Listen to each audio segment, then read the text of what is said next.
telespectador do Esportes 61. Hoje é dia de Tem Base, programa que fala do futebol de base de Brasília. Hoje estamos gravando aqui o programa número 15 e hoje temos um convidado especial, o scout do Flamengo, ex-jogador, ex-atacante, também técnico auxiliar, Jones Santos. Jones, boa noite, obrigado por ter aceitado o convite. Boa noite, é um prazer estar aqui gravando com vocês, podendo falar um pouco, da nossa história, um pouco do esporte aqui de Brasília e agora da minha função atual.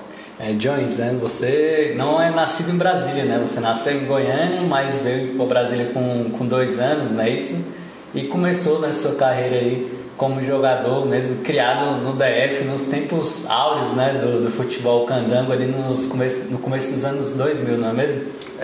Eu nasci em Goiânia, né? Sou natural de Goiás e vim pra cá, como você falou, com 2 anos de idade, fui criado aqui, ainda era numa zona rural, né, onde é Vargem Bonita, acho que vocês nem conhecem, parece distante, mas do núcleo Bandeirante lá dá 10 quilômetros. Eu tive uma carreira de início bem diferente do que se faz hoje, né? Do que é o natural hoje, que são as escolinhas, processo de iniciação esportiva já desde pequeno, né? Estimulado, tanto que eu cheguei a profissionalizar já com 21 anos, né? Então, assim, por um acaso do destino, né? Você começou no infantil do Guará, né? Aí você acabou começando no Armagedon, né? Que hoje é o Riacho City, né?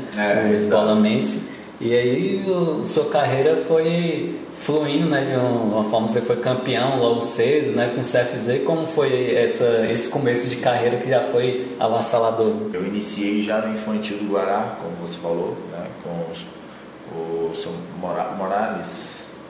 Não, perdão, era com o Velho Adelino, que chamava. Velho Adelino. Morales já veio depois, o Velho Adelino era mais antigo. E a gente fez só o infantil e o juvenil. Aí já vem as questões de necessidade, né, de trabalho e focar em estudo, aquela dificuldade toda. Eu deixei de treinar e fui estudar, trabalhar e continuava jogando futebol amador. Aí que entrou a Armagedon. A Armagedon era um clube que nós tínhamos lá do Bandeirante, que era um clube amador. E naquela época não tinha 3ª divisão. O campeão amador tinha uma vaga na 2ª divisão do Distrito Federal. E aí nós chegamos, fomos campeões dessa divisão não era a divisão de acesso, mas do campeonato amador de Brasília. E aí profissionalizou. E eu cheguei para o Lucas, na época, que era o dono do time, e falei para ele: olha, agora não dá para eu seguir, porque vai se profissionalizar, tem que treinar. E eu já trabalhava, eu estudava, e falei: para mim não dá. Ele: não, vamos ver e tal. E aí acabou que eu adaptei, porque o time, um dia se treinava 2 períodos, eu só treinava 1 período. Então, assim, porque eu tinha que trabalhar e o outro eu estudava. Então, aí nessa competição eu fui muito bem e eu recebi um convite para ir para o Paraguai, para o Deportivo Luquenho, através de um grupo de empresários. Eu tinha 21 anos e aí eu falei: olha, eu vou fazer uma aposta então. Eu trabalhava na empresa do meu tio, pedi para ele: me libera um tempo que eu vou tentar. E aí fui pro Paraguai, fiquei lá 40 dias no Deportivo Luquenho, uma experiência boa, treinei com jogadores que tinham disputado a Copa do Mundo, né? Ayala, enfim, vários outros daquela época. Então eu vi assim, fiz amistosos contra o Olímpia, que é o grande time do Paraguai. Sim. E aí eu comecei a perceber que, poxa, peraí, então eu posso chegar longe, a mais. Por que eu vou me contentar só com isso? Eu estou jogando aqui com jogadores que estavam disputando a Copa do Mundo até agora há pouco. Então, assim, aí eu comecei a ter essa percepção, né? Aí acabou não tendo um acerto lá no clube, segundo os empresários, e eu retornei para Brasília, onde eu vim para o CFZ, que era um grupo de jovens que tinham vindo lá do Rio de Janeiro, a maioria ex-Flamengo, Tiano, né? O Tiano, Schwenk, Cubango, o Thiago Rocha, que inclusive foi que era meu ex-chefe agora no Flamengo. E aí nós tivemos um grupo muito jovem, um grupo muito coeso, muita qualidade, e fomos campeões invictos, né? E ali eu falo que foi a minha categoria de base, porque o Guildinho, que é um cara que eu tenho uma consideração fantástica, para vir trabalhar com ele depois, né? Até hoje está no Brasil. Né? E ele assim, foi um cara que pegava muito no meu pé, me criticava muito, mas porque ele acreditava em mim. Via potencial. Né? E ele me ensinou muita coisa, eu aprendi muita coisa com ele. Tanto quando eu saí de lá, eu fui para o Bandeirante e eu fui um dos artilheiros do campeonato. Foi aí que eu me destaquei, porque eu tinha me preparado lá. E aí, a partir do Bandeirante, é que eu, né, vou pro Gama, Série B, depois vou pro Brasiliense, depois que sigo a carreira, vou lá para fora, e aí que a coisa andou. E depois você, né, chegou, aí como você falou, foi para a Coreia do Sul, né, pro Pohang Steelers, foi campeão. Exato. No Tianjin Teda da China, Unirea da Romênia, né? Então você seguiu o seu sonho aí, você ficou realizado no futebol, por ter jogado fora, no exterior, por ter jogado nas maiores equipes aqui do DF?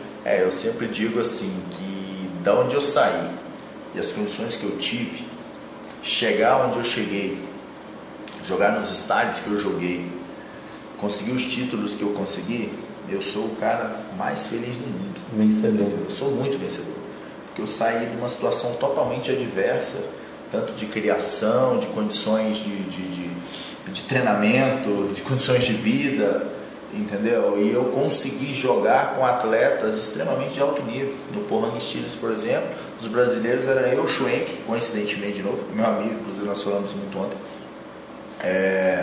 era eu, Schwenk e o Andrezinho. O Andrezinho, que depois veio para o Inter, era os 10 do Inter, do Vasco, Botafogo, enfim, e éramos nós três. Né? Então, assim, nós fomos campeões coreanos, chegamos na final da outra Copa da FA Cup, que é a da Copa da Ásia, que é como se fosse a Libertadores, e depois no Tianjin Teda também, né, que é um grande clube da China. Depois fui para a Romênia, não foi uma passagem muito boa, porque foi na época da crise europeia, né, estava muito grande, o país estava muito problema financeiro, e enfim, depois vim para o Fortaleza, fui tetracampeão pelo Fortaleza. Cearense, também, né? Cearense. Fez gol contra o Boca Juniors. Até passou essa semana a matéria lá. A semana não, porque se enfrentaram recentemente, né? O pessoal me mandou a matéria lá no Globo Esporte, relembrando. Tá lá na história, que eu falo para os moleques. Tudo que você faz aqui fica eternizado. Não apaga mais. Acabou, tá feito. Acabou. Eu vim aqui hoje. Tá gravado. Isso aqui vai durar séculos, aí vai estar lá gravado. Então, assim, tudo que você faz, cara, você tem que fazer com o seu melhor. Porque você não sabe se vai ter outra chance de fazer aquilo, né? Então, respondendo a sua pergunta, eu fico muito orgulhoso de ter feito e ainda faço parte do futebol de Brasília, porque eu nasci em Goiânia, mas fui criado aqui e eu participei de todas as fases do futebol daqui, né? Sim. Eu fui atleta de base, fui atleta profissional, eu fui comentarista, no Brasiliense eu fui tudo, né? Eu fui comentarista, eu fui auxiliar técnico, eu fui treinador. Né? E agora eu estou fazendo uma outra área no maior clube que hoje nós temos no país, né? Então, assim, eu sinto muito orgulho disso, né? Porque não é fácil. Quem é do meio do futebol sabe que não é fácil. É muito difícil você conseguir chegar em alguns lugares assim, entendeu? Então, sou orgulhoso, sim. Entendi. E, Johnny, você falou, né, que começou a estudar muito cedo e você já era treinador de escolinha, né? Não sei se essa informação procede e tal. Sim, então, nesse período, em 2001, eu iniciei a faculdade, né, de Educação Física e eu já trabalhava, né, eu dava aula no La Salle, lá na escolinha do La Salle, de futsal, e também na Gol de Placa, que é do professor Carlinhos, lá no Riacho Fundo, que era uma quadrinha bem simplória, na delegacia, na 29ª, que eu morava ali atrás com a minha tia. Primeiro semestre meu de Educação Física, eu fui lá e pedi ao professor, comecei a estudar, sou ex-atleta, aqui não tem calendário, tinha acabado do estadual, não tô fazendo nada, quero começar a trabalhar. E não, vamos ficar comigo. E aí foi me ensinando, eu fui aprendendo. Então eu já trabalhava com base desde quando eu jogava. E para ser sincero, eu parei de trabalhar mesmo, tanto nas escolas como no trabalho que eu tinha, ver só futebol em 2005, né? Quando eu aí fui disputar a Série B, que pelo Gama aí realmente já não dava, mas enquanto eu estava no Ceilândia, ainda 2003, 2004, eu saía correndo, ia à faculdade, tinha ainda a escola também, que eu revezava lá e dava aula, E era essa correria, porque a gente sabe que o futebol é muito incerto, né? E eu falo para os meninos, você tem que focar primeiramente nos seus estudos. Isso é o que vai te sustentar, né? E eu tranquei a minha faculdade em 2007. Eu jogava Série B pelo Brasiliense, em 2006. Jogava Série B e Copa do Brasil. Olha a loucura que era de viagens. E eu mantinha 3 matérias na faculdade. Óbvio que eu tinha que levar um monte de camisa, né, para os professores. Pelo amor de Deus, me passa a prova depois, era para não me reprovar por falta. Mas eu ia, cansado, morto, eu estava na sala. Quando eu retornei do Fortaleza, em 2011, que eu voltei para cá, daí eu retomei a faculdade, terminei a minha graduação, aí já emendei, fui fazer minha pós-graduação em treinamento de futebol e futsal, fiz todos os cursos da CBF também, aliás, terminei um outro essa semana agora, que eu falo para os meninos, você acha que a gente para de estudar? Estudar nunca é demais, nunca, é a vida toda. Porque quando a gente é moleque a gente pensa, vou terminar o segundo grau, acabei. Não, não, tem a faculdade, terminei a faculdade, acabei. Não. Fiz uma, acabei. Não, é a vida toda você vai ter que estudar. Aí vamos agora passar para a carreira de técnico, né? Você encerrou foi o Brasília ou o Braslândia, o último time? Na verdade foi o Braslândia, né? Meu último jogo oficial. O Marcos Soares, que está na seleção da Arábia hoje, ele fala que ele me aposentou, né? Porque na verdade eu estava desmotivado, já ia parar quando eu saí do Brasil. E aí ele tinha assumido lá o Braslândia. E aí falou, já vem pra cá. Ele e o Gabriel Magalhães, que está lá na Tailândia. E aí, vem pra cá, me ajuda aqui. A gente jogava futebol ali junto, lá no Parque de Águas Claras. Nós éramos vizinhos. Aí um dia, a gente foi jogar, se não me engano, foi contra o Brasiliense, cara. A gente tomou acho que 5. Nossa. Ele me tirou assim, a gente estava uns 4-0 mais ou menos. Eu sentei no banco e falei, Marcos, vamos embora. Vamos sair daqui. Ele vamos. Aí a gente saiu e paramos, graças a Deus. Foi a melhor coisa que a gente fez, inclusive, entendeu? Principalmente ele, eu sempre falei pra ele, olha, não vai mudar nada por aqui. Entendeu? Já deu, né, pra você. Você que tem que sair. E aí a gente passou a trabalhar junto depois, inclusive, né? E aí seguimos aí. Aí você já começou ali no Brasília, né, como auxiliar, no Gauchinho. Eu fiquei no Brasília lá como auxiliar, com o Gauchinho. Até o pessoal achou estranho, né? Porque, assim, eu tinha didática de treino. Porque uma coisa é você jogar, eu sempre falo até para meus amigos que querem parar, querem ser no meio. Cara, uma coisa é você jogar, outra coisa é você ensinar, dar treino, ter metodologia, totalmente diferente. Você tem que se preparar. E eu tinha noção de didática de treino porque eu já dava treino desde 2001.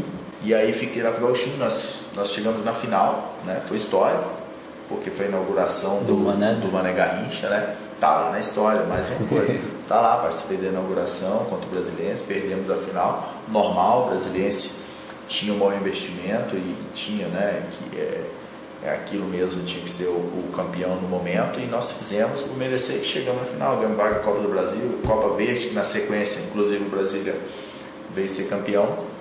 Saí do Brasília, fui pro Brasiliense como auxiliar também do Marcos Soares. Ele e o Gabriel já estavam lá. Ele trabalhou no Brasília nos juniores, quando eu estava no profissional. Ele e o Gabriel eram os treinadores sub-20 do Brasília e eu era auxiliar do Gauchinho no profissional. E aí ele assumiu o profissional e depois disso ele veio para o Brasiliense. Assumiu o Brasiliense. E após eu vim também trabalhar com eles como auxiliar. Depois ele saiu no ano seguinte, eu acabei ficando de auxiliar, que era auxiliar do clube, né? Eu não era auxiliar dele era do Gabriel.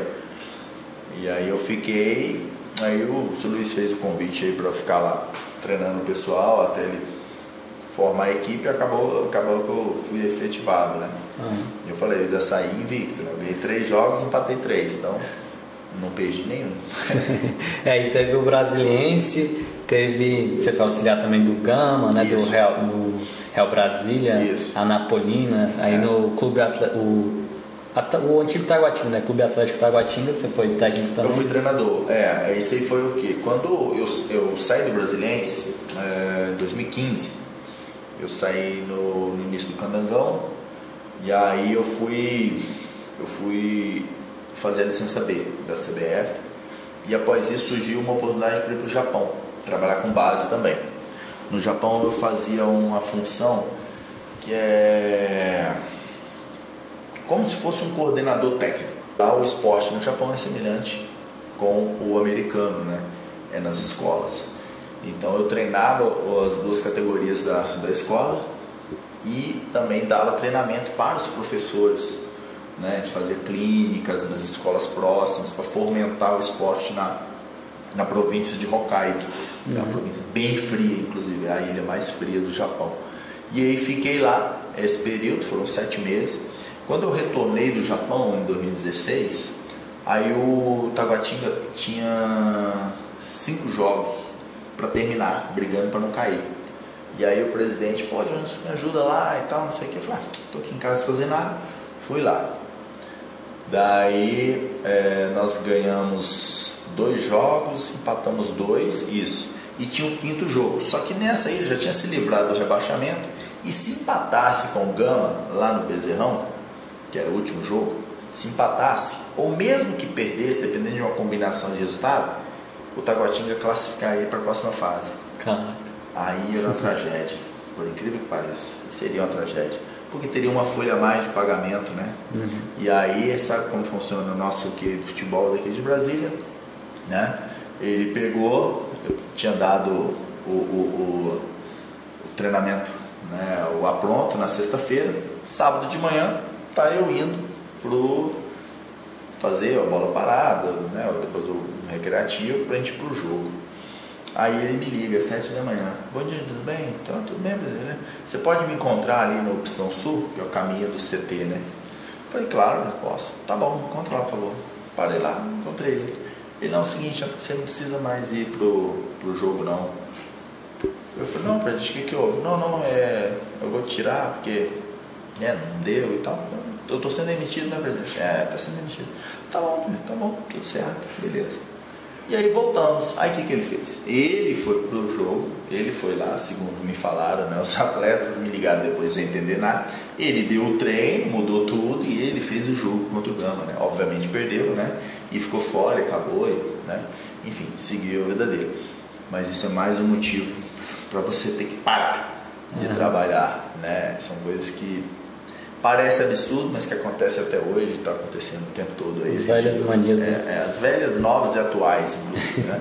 Enfim, aí eu fui para a China trabalhar com sub-17, sub-20, e aí a região bem deserta e tal. E aí fiz esse trabalho lá também, que era semelhante ao trabalho do Japão. A gente treinava essas duas categorias e também você fazia clínicas, até fui na Mongólia também, na parte que pertence à China, né, da Mongólia. Para você ter uma ideia, a China tinha 10 mil campos, né? Hoje tem 70 mil.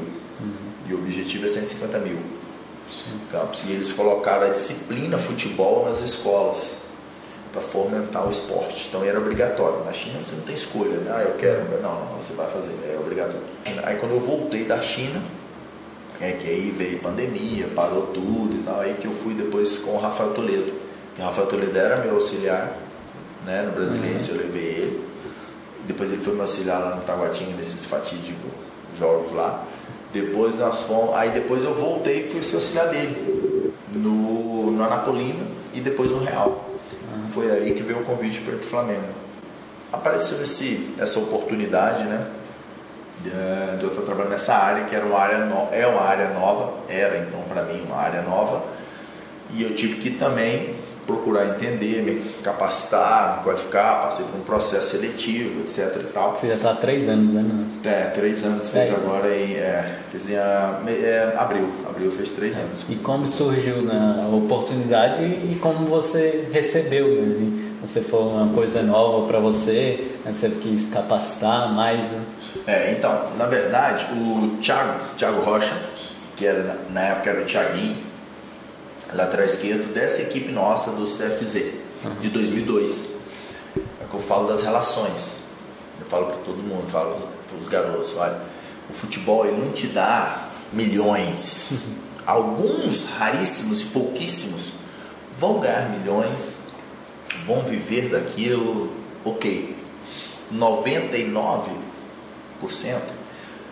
vai viver das relações que te deixa, dos outros benefícios que o futebol te dá, além da saúde, aspecto social, ascensão, etc e tal, te abre muitas portas. E as pessoas que conseguem manter as relações de amizade, de relacionamento, isso te abre muita porta. E ele, então, eu acompanho você, e ele me acompanha. Ele não tem rede dele, mas ele acompanha tudo, sabe de tudo. E aí eu, te acompanho já há muito tempo, fiz sua evolução, seus trabalhos e tudo. E eu montei o departamento aqui de scout do Flamengo, com o Fabinho, que hoje está no Corinthians, né? O executivo. E a gente está querendo contratar mais um scout. E eu, para ser sincero, não sabia nem o que era scout. E aí, isso em 2018. Aí eu falei, Thiago, cara, não sei nem o que é, mas me interessa. É do Flamengo. Daí ele falou assim, ó, tudo bem, me manda seu currículo que eu vou encaminhar e tal. Beleza, encaminhei e não aconteceu. Não aconteceu. Em 2021, ele volta a me ligar. Aí ele voltou a me ligar. Fala, Jones, aí a gente já tinha contato e tal. Ele, e aí, tá no Real, né? Eu falei, tô aqui no Real, né? Não consegui voltar pra China, enfim. Tô aqui de auxiliar e tal. Então, agora eu tô como coordenador, só que aqui da base. Então tem uma vaga e tal, te interessa e tal, passou as condições, qual era o tipo de trabalho. Então ele me passou toda a dinâmica e falou, falei, não, tudo bem, interessa. Confesso que é uma área muito diferente, mas como eu já trabalho com base há algum tempo e tudo, eu consigo me adaptar. Eu consigo me adaptar. E aí mandei o currículo. Aí tinha outros, a gente participou de uma entrevista com outras pessoas, como diretor também, e aí eu fui contratado. E assim, ele me ajudou muito também a entender como que funcionava esse processo e tal, porque mudou totalmente da minha época para a época antes de mim. Então assim, é um mundo completamente diferente do que é o mundo. Por isso que o pessoal, mas o que é scout? Na verdade, essa função lá fora, ela é a mais importante dos clubes, né? Porque é quem traz os atletas para o clube. O futuro craque, né? É quem faz as indicações, tanto do profissional quanto da base, né? Então, assim, antigamente eles colocavam, são os olheiros. A diferença que tem para um olheiro, observador técnico, para o scout, assim, é abissal. Se você pegar na análise, que traz o cara para o clube, ok. Um olheiro não levava o cara para o clube, né? Até porque tem vários tipos de processos, né, para a gente levar um atleta até o clube. A gente tem um trabalho a gente faz de análise de mercado, principalmente do 14 para frente, a gente trabalha com análise de mercado. O que é análise de mercado? A gente busca tudo que tem de melhor hoje em Brasília, tudo que tem de melhor no Goiás, tudo que tem de melhor no Mato Grosso, que tem de melhor no Sul, que tem de melhor... através de ferramentas, através de pesquisa com pessoas, através de loco, através de jogos, e a gente tem um banco de dados muito grande. Então hoje qualquer atleta que você me falar do Brasil de 5 anos para frente, a gente conhece. Eu uso até uma comparação das frutas, né? A gente trabalha com aquela fruta de padrão exportação. É aquela que não tem uma manchinha na casca, que é extremamente doce, que tem todo o histórico dela. É aquele produto que a gente trabalha, né? Tem um que vai com alguma coisinha, mas é aquele que você vai tirar ali e ela vai crescer e vai ficar boa. A gente não trabalha com a segunda linhagem, que a gente chama, né? Então, assim, é muito difícil, porque todo mundo fala, trabalhar no Flamengo é muito fácil, todo mundo quer jogar lá. Realmente, todo mundo quer jogar lá. Todo mundo quer jogar lá, mas quem tem qualidade para estar lá? Quem tem perfil psicológico, principalmente, para estar lá? Que é importante no futebol. E aí? A força mental. São os 4 pilares que a gente olha hoje. O físico, o técnico, o tático e o mental. Esses são os 4 pilares. E vou te falar, qual desses que você acha que é mais difícil treinar? Mental. Mental é treinável? É treinável. Mas personalidade é treinável? Então, a gente, através do vídeo, a gente consegue identificar, por exemplo, a personalidade do atleta. A gente analisa as reações dele. Quando ele perde a bola, quando ele recebe uma falta dura, ou quando o juiz erra a marcação, quando ele é chamado a atenção pelos companheiros ou pelo treinador, como ele reage quando ele é substituído, quando está goleando ou quando está sendo goleado. Então tudo isso a gente consegue analisar através de vídeo, pelas reações. Então hoje não existe mais os melhores momentos. Ah, vou te mandar os melhores momentos aí. Alguém conhece, gente, pelo amor de Deus, algum jogador ruim nos melhores momentos? Não tem. Então o que a gente pede? Manda um jogo inteiro. Ou de 14 anos para cima, 3 jogos. 15, 16, 17, 5 jogos. Do 17 até o 20 são 9 jogos completos. E aí sim você faz uma análise dele. Hoje a gente tem que formar esse garoto no clube. Por isso que a captação está cada vez mais precoce, né? Tem uma idade? Lá no Flamengo a gente começou já com o sub-5. Parece bizarro, né? Mas infelizmente tem que ser assim, porque hoje a gente não forma atleta mais na rua, que a gente fala, né? Não forma mais. Hoje que eu digo não, já tem algum tempo, né? A gente não forma mais atleta na rua, né? Antigamente eu morava, igual eu te falei, em zona rural, mas eu jogava futebol descalço, nos campos de terra, jogava os torneios com os caras mais velhos, né? Mesmo sendo amador, o nível de força, o nível de cobrança, de exigência era maior. Isso ajudou a me formar, né? Hoje os moleques não jogam mais na rua, primeiro que não tem campo de terra, não usa mais, né? Segundo que os sintéticos, tudo tem escola, né? Então aquele que não tem como pagar, ele acaba não fazendo. A violência é grande, você não deixa seu filho na rua jogando, então uma série de coisas. Então hoje o futebol ele é de classe média. Aí se você pega um garoto de 10 anos de classe média, um garoto de 10 anos da periferia, é surreal a concorrência. Um tá aqui de altura, o outro tá aqui, todo nutrido, forte, o outro da periferia desnutrido, fraco. E o pior, o mais difícil de ser trabalhado cognitivamente. Esse garoto de classe média, ele começa a receber estímulos já com 2 anos, 1 ano, 2 anos. Ele tem já no jardim de infância, na creche que seja que eles ficam, mas é todo cheio de estímulos, joguinhos mentais, de cores, não sei o que, a professora não sei o que, né? A maioria dos garotos, 4, 5 anos, estuda em escola bilíngue, né? Então o garoto já fala inglês, já com 5 anos já está falando inglês. Enquanto o garoto da periferia, ele entra na escola pública com 5 anos de idade. Ele começa a educação física com 10. E inglês, então, não sei nem quando. Verbo to be, olha lá. Então, assim, cognitivamente, para você melhorar esse atleta, é muito difícil. É muito difícil, porque nas fases de desenvolvimento, a criança tem a sua época, né? Então, naquele maior período que ele está ali, quando a gente fala que está com HD, tudo limpinho para receber informação, ele não recebe informação. A gente tem uma fábrica de fazer atleta. Então hoje o futebol é isso, é negócio, é dinheiro, é tempo. A gente tem que produzir para o mercado, né? Eu falo a gente não só do Flamengo, mas a gente do meio do futebol. É uma produção, né? E se a gente não entender isso, a gente fica para trás. Hoje o Flamengo é o que mais vende, é o clube que mais tem jogador disputando a Série A no Campeonato Brasileiro, ano passado e esse ano também. O clube que mais vende e o clube que maior número de vendas e maior valor de venda, né?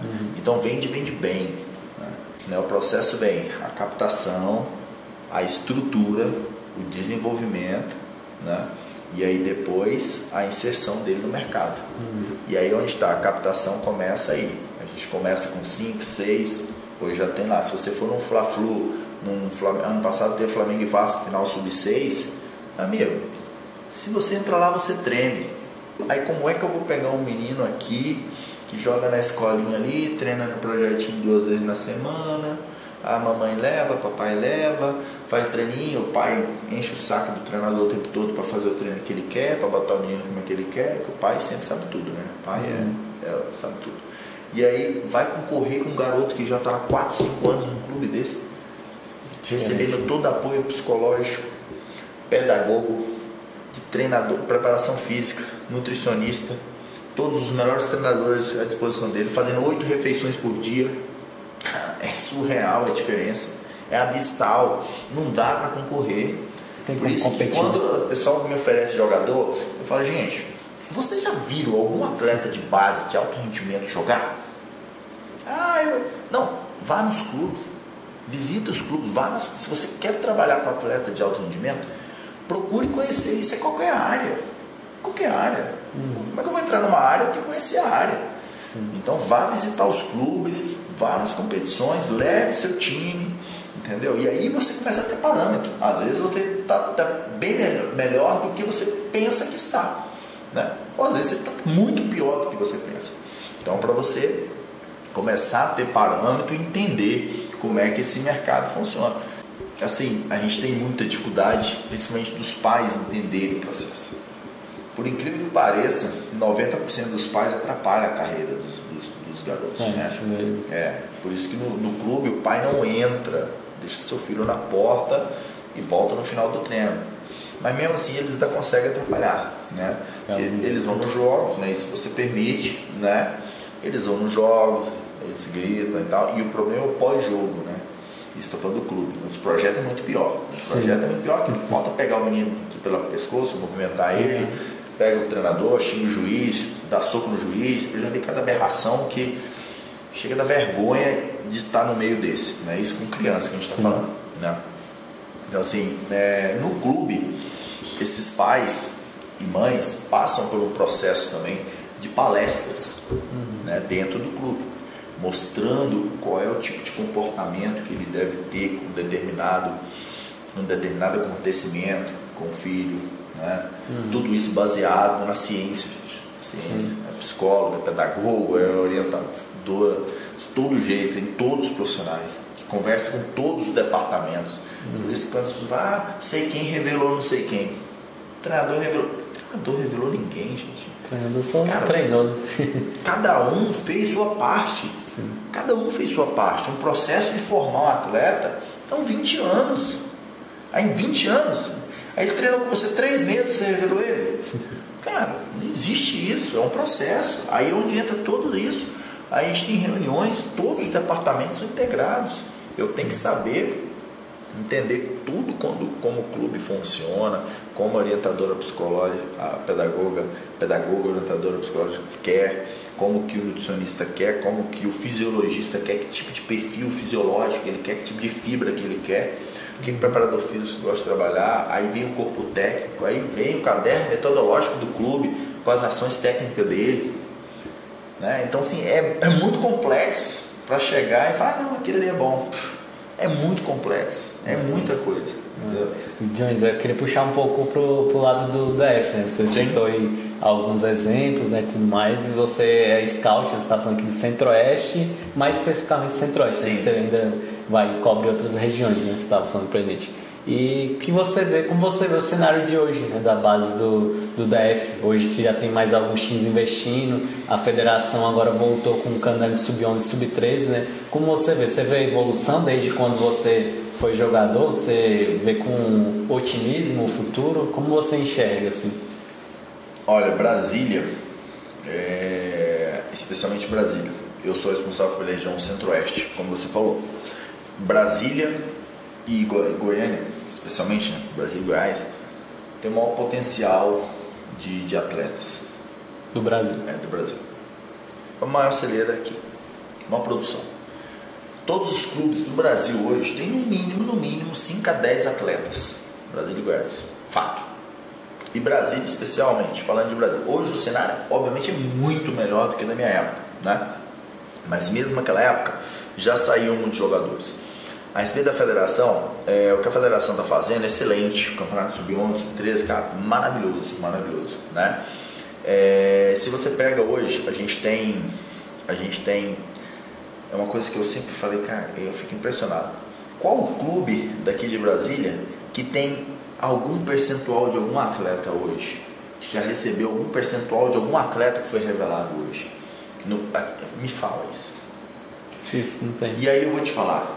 As 5 maiores vendas que teve antes da de hoje, que confirmou, que é a do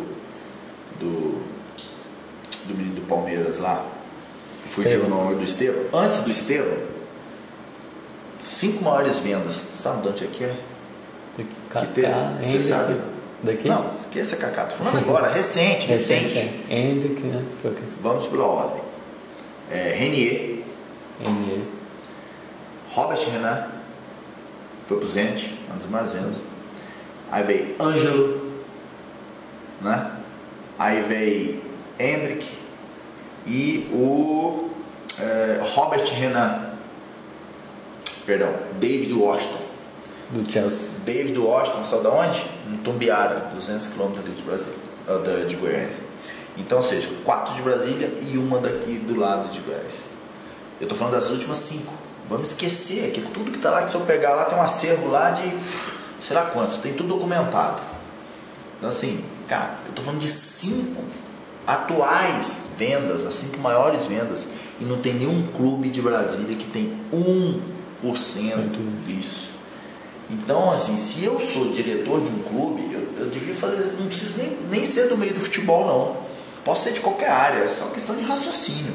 Vem cá, poxa, todas as escolas hoje, o Águas Claras, vou te dar aqui, ó, o Águas Claras, SH2 Stock, o IAT, que é o Legião, o BFA do Oeste, tem mais de 50 atletas. Todos esses, o Betinho do Santos, todos esses projetos, que são os que mais produzem, tem vários outros, só que eu esqueci. Tem vários atletas em vários clubes, cara, e são projetos, são escolas pagas, que o garoto paga para fazer, certo? Mas por que ele paga e por que ele não vai para um clube que é de graça? Algo está errado. Eu tenho um clube com uma estrutura e eu perco para as escolinhas. Todas as escolinhas revelam jogador e eu não tenho um atleta daqui. Algo está errado. Algo está errado. Eu deveria parar e raciocinar e falar, poxa, peraí. Pô, fulano tem 20 atletas, tem 15, aí vai na Gold Cup, toda a Gold Cup, que é a maior competição do mundo, e eu pego as oitavas de finais, quartas de finais, semifinais e finais. 70% das equipes, tirando, sempre chega Flamengo, Palmeiras, Fluminense, tal, tirando os clubes grandes, são todos de Brasília e Goiânia. Todas as escolas, entendeu? Você falou, tem 3 anos que eu estou no Flamengo, 3 anos e 3 meses por aí. Quantos clubes me ligaram daqui? Quantas pessoas, quantas pessoas me procuraram? Pô, Jonas, você está num clube que é o maior do Brasil, você faz parte de um processo desse, você entende de tudo, né? O que a gente pode fazer? Me fala. Ninguém nunca me procurou. Nunca. Todo mundo acha que é autossuficiente, sabe tudo. Aqui tem um grande problema, é um querendo derrubar o outro o tempo inteiro. Os clubes não se unem, pelo contrário. Então todo mundo lá embaixo, numa situação crítica, o futebol de Brasília está crítico, e está todo mundo se derrubando. Ao invés de todo mundo se juntar, não, pô, vai aí, vamos lá, cara, seja lá quem for, tem que ajudar o cara a subir. Se é o Ceilândia que está disputando a Série D, cara, vamos todo mundo ajudar o Ceilândia, vamos botar o Ceilândia na Série C, pô. Não, aí eu vou e tento prejudicar ele, mas estou dando um exemplo do Ceilândia, tá, gente? Nem acompanho futebol profissional mais. Mas enfim, quem quer que seja, cara. Não, mas o pensamento é triste, é medíocre, é pobre, é um pensamento pobre. E assim, melhorou bastante, mas está muito longe do ideal, né? Então, acho que eu respondi sua pergunta em relação aí, né, como está a questão da base, né? Se os clubes soubessem explorar, a gente tinha clube milionário aqui. Jones, o papo tá muito bom, mas já vamos chegando ao fim. Queria encerrar com uma pergunta, né, levando para o seu lado pessoal aí, né, também um pouco profissional, né? No meio do futebol, qual foi a experiência mais marcante para você, né? Não sei se foi um gol, e algum jogador ou pessoa que você conheceu, né? Agora, já puxando para esse lado, você já conheceu o Guardiola, né? Você fez estágio no Bayern, então você conheceu muita gente nesse meio, né? Qual foi a pessoa mais marcante, um jogo, assim, um gol? Cara, boa pergunta. Eu tive muitos momentos assim que marcaram muito a minha vida, porque, igual eu te falei, né, a gente sai de uma situação muito adversa. Então, quando você chega a determinados momentos assim, você vê algumas coisas, conhece algumas pessoas, e está sentado aqui, igual a gente está conversando com o Guardiola, com o Zico, com, sei lá, com o Romário, jogar com o Romário, pelada, futebol, depois estar junto com ele, enfim, vários outros ídolos que você via na TV e você nunca imaginou estar junto. Então são momentos assim, são muitos momentos, mas eu diria que tem um momento que eu sempre venho na memória assim, que é quando eu estou lá em Seul, no túnel do campo, onde o Brasil fez a final lá de 2002, e aí eu tô entrando para fazer a semifinal do Campeonato Coreano. Poxa, aí eu vejo Ronaldo, tal, um título, não sei o que. Cara, aquilo até hoje me arrepia, porque eu vi um filme na minha cabeça. Falei, cara, olha onde eu estava jogando aquele campo de terra, naquele jeito, no sofrimento terrível da vida, sem perspectiva nenhuma. Cara, eu tô entrando num estádio, o cara foi campeão do mundo, o cara é meu ídolo. Então aquilo ali foi uma coisa que me marcou, entrar naquele estádio de Copa do Mundo, o cara tinha sido campeão, o Brasil foi campeão, eu estava em casa torcendo, então aquilo ali me marcou muito, né? E um outro momento foi conhecer o Zico, né? Foi um dos primeiros grandes ídolos assim, que a gente teve o prazer de conhecer. E no dia que me apresentaram ele, a gente já estava treinando e ele foi lá na Vila Planalto. Ele chegou pro treino, tinha chegado eu, o Marcelinho, o Kabila, que éramos nós aqui de Brasília. Na época o Ricardo Freitas era o diretor, a gente desceu do carro e lá, ô Galo, deixa eu apresentar aqui os meninos aqui de Brasília. Eu, pô, tava nem esperando, né? Chega treinando. Aqui, o Zico, aí ele é eu só peguei na mão dele, prazer, não, que isso, prazer foi meu. Eu falei, pô, tá de brincadeira. Um cara extremamente assim, sabe, fantástico, eu encontrei com ele outras vezes agora, claro, né? Mas assim, são momentos que a gente guarda muito. Claro que o Guardiola também foi outro cara que fica exemplo pra gente, né? O cara que é como é, e a gente foi agradecer ele, né, pelo tempo que a gente ficou lá, e foi com o Marcos Soares, né, na época, e a gente ficava lá acompanhando os treinos, trocando ideia com o pessoal todo, e ele, depois a gente foi agradecer ele pelos ensinamentos que a gente tinha aprendido. Ele vira e fala, vocês estão perdendo tempo, vocês não têm nada que aprender comigo. O cara que ganhou, quem ganhou. O cara que é como é, simples pra caramba. E aqui a gente chega, professor de escolinha, nem olha pra tua cara. Então, Jones, quero agradecer, né, a sua presença, espero que você tenha gostado. Bate-papo muito bom, com muito conhecimento, né, e convite aí para vir mais vezes aí no futuro. Legal, obrigado, sucesso para vocês, espero ter contribuído e fica à vontade depois, quem quiser lá seguir minha página, tá? @jones.santos. Quiser alguma pergunta, estou sempre tentando responder a todos, recebo muita mensagem, gente. Sempre tento responder todo mundo lá, e fique à vontade para as próximas vezes. Obrigado, Jones. Então esse foi mais um Tem Base, pessoal. Então curta, acesse, se inscreva e ative o sininho para acompanhar mais resenha. Até a próxima.